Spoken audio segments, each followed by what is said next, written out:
Hello, everyone. My name is Ella. I'm 34 years old, and I live in Denver, Colorado, working as an event planner.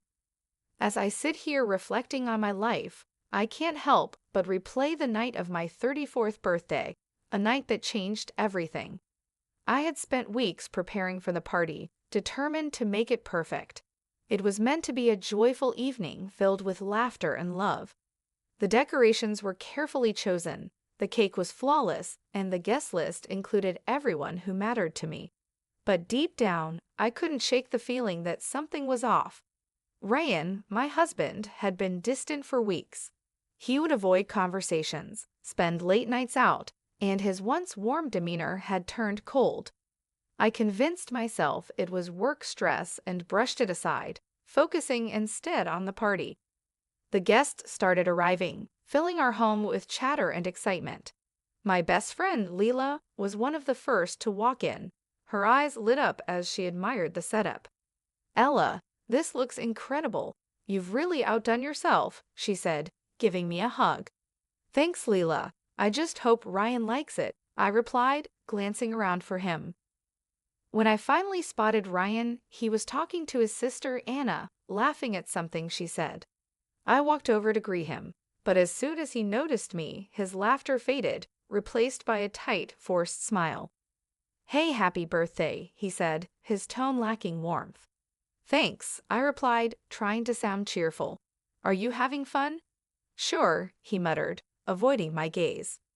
I felt a pang in my chest, but quickly pushed it down. Tonight was supposed to be about celebrating, not worrying. The party was in full swing, with guests chatting and laughing, but I couldn't fully enjoy it. Ryan's coldness and distant behavior were impossible to ignore.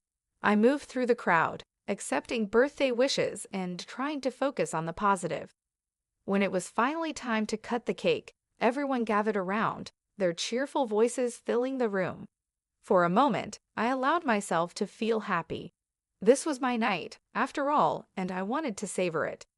As I stood in front of the cake, knife in hand, Helen, Ryan's mother, stepped forward. "Ella, don't you think we should follow our family tradition for the cake cutting?" she asked, her tone sharp. I forced a polite smile. "I appreciate the suggestion, Helen, but I'd like to do it my way tonight." Helen's disapproving expression deepened, but I turned my attention back to the cake. Just as I was about to slice it, Ryan abruptly stood up from his chair, his voice booming over the crowd. "Stop this nonsense," he shouted. The room fell silent, and all eyes turned to him. "You're such a fool, Ella. I don't even like you anymore." His words hit me like a slap, but the real blow came next.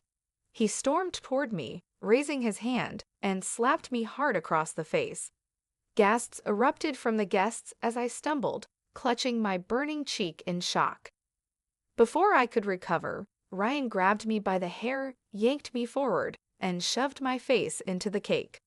The frosting smeared across my skin, and the room was filled with stunned silence. "I'm done with you," he growled, his voice filled with contempt. "I'm going to marry my assistant, and there's nothing you can do about it." The humiliation was unbearable. I could feel the tears welling up in my eyes, but I refused to cry in front of everyone. I turned and ran upstairs, ignoring the whispers and murmurs behind me. My world had just crumbled, and I had no idea what to do next. I slammed my bedroom door shut and collapsed onto the bed, my face buried in my hands. My cheeks still burned from the slap, and my hair was sticky with frosting. I couldn't believe what had just happened. My husband had humiliated me in front of everyone I cared about. A soft knock on the door interrupted my spiraling thoughts. "Ella, it's me, Leela." Her voice came through gently. I opened the door slightly, letting her in. She took one look at me and pulled me into a tight hug. "Oh my God, Ella, are you okay? I can't believe he did that." Tears streamed down my face as I shook my head. "I don't know, Leela. What did I do wrong? Why would he do this to me?"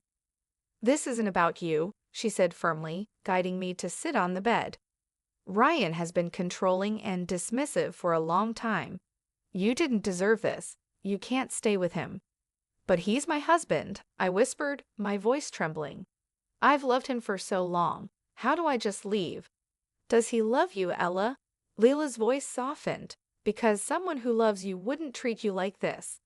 Her words hit me like a cold truth. I had ignored so many red flags over the years, his cutting remarks, his indifference, and the way he always seemed to prioritize others over me. Anger began bubbling inside me, pushing aside the sadness. I had allowed this for too long. You're right, I said, my voice trembling with a mix of hurt and resolve. I can't let him get away with this. Leela nodded. That's the Ella I know. You're stronger than this, and I'll be here every step of the way. Sitting there in the dim light of my room, I made a decision. I wasn't going to let Ryan and his cruelty define me. I was going to fight back and reclaim my life. The morning after the party, I woke up with a heavy heart, but a newfound determination. I couldn't let Ryan's actions go unanswered. I needed answers, and more importantly, I needed proof. Leela arrived later that day, her arms full of coffee and determination. So, where do we start? She asked, setting the cups down on the table. We need to figure out what he's hiding, I said. I know he's been seeing someone, and I suspect there's more to it than just the affair. Over the next few days, I began watching Ryan closely. He often came home late, claiming he was working, but his excuses felt hollow. His phone was always face down on the table, and he guarded it as though it held his deepest secrets. One evening, Leela was scrolling through social media when she gasped. Ella, you need to see this, she said, handing me her phone. The screen showed a photo of Ryan and his assistant, Mia, at a fancy restaurant. The caption read, "Date night with my favorite person #blessed." My stomach churned. I stared at the photo, rage bubbling inside me. I knew it, I said through gritted teeth. He's been cheating on me this whole time. That's not all, Leela said, her tone grave. If he's willing to be this bold, there's no telling what else he's doing. With her help, I started digging deeper. I checked our bank accounts and business records, and it didn't take long to find discrepancies. Ryan had been moving money from our shared accounts into a private one for months. I knew I couldn't confront him without a plan, so I reached out to a lawyer, Sarah Grant, who specialized in cases like mine. As I sat in her office, I laid everything out, the public humiliation, the affair, and the financial discrepancies. You've done the right thing coming here, Ella, Sarah said. We need to gather more evidence, especially regarding the financial discrepancies. The stronger the case, the better your outcome will be. I left her office with a renewed sense of purpose. With Leela by my side, I spent the next few days collecting everything I could, bank statements, social media posts, and even texts I managed to intercept. The puzzle pieces were falling into place, and the truth about Ryan's betrayal was becoming undeniable. The evidence was solid. I had everything I needed, proof of Ryan's affair with Mia and his financial misconduct. It was time to confront him. I chose a quiet evening when I knew Ryan would be home. I spread the documents and screenshots across the dining table, my hands trembling slightly as I prepared for what was to come. When Ryan walked through the door, his expression shifted from casual indifference to suspicion as he saw me sitting there, waiting. "What's going on?" he asked, closing the door behind him. "Sit down, Ryan," I said, my voice firm. "What is this, Ella?" he asked, his tone defensive as he sat across from me. I pushed the photo of him and Mia across the table. "This is what I'm talking about. You think I wouldn't find out about the affair?" Ryan's face paled, but he quickly recovered, leaning back in his chair. "You're overreacting. That was just a dinner between colleagues." I picked up a stack of papers and slammed them onto the table. "Really? Because these bank statements show you've been siphoning money from our accounts for months. Do colleagues help each other steal too?" His composure cracked. "You don't understand. I had no choice," he said, his voice rising. "No choice? You betrayed me, Ryan.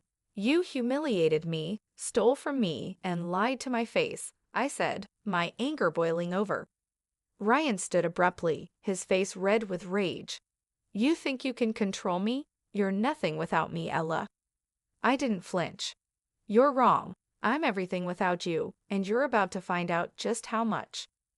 Before he could respond, there was a knock at the door. I opened it to find my lawyer, Sarah, standing with 2 police officers.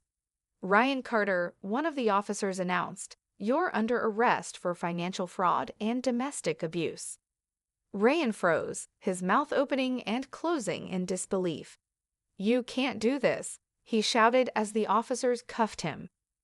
"I already have," I said coldly. As they escorted him out, I felt a sense of liberation.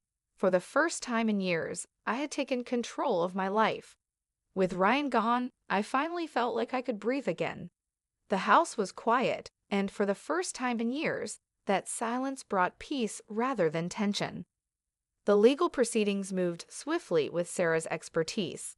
She ensured that Ryan faced full accountability for his actions. His financial fraud and public humiliation of me made the case against him undeniable. The divorce was finalized, and I regained control of my finances. In the weeks following Ryan's arrest, I poured myself into my work. Event planning had always been my passion, but now it became my refuge. Each successful event reminded me of my competence and independence. Leela remained by my side, her unwavering support helping me navigate the emotional aftermath. "You're stronger than ever, Ella," she said one evening over coffee. "I'm so proud of you." I smiled, grateful for her friendship. "I couldn't have done this without you, Leela. You reminded me that I deserved better." My circle of support extended to others who had stood by me. My clients, friends, and even new opportunities reinforced my belief that I was capable of building a future on my own terms. As the days turned into weeks, I began to reflect on the journey that had brought me to this point.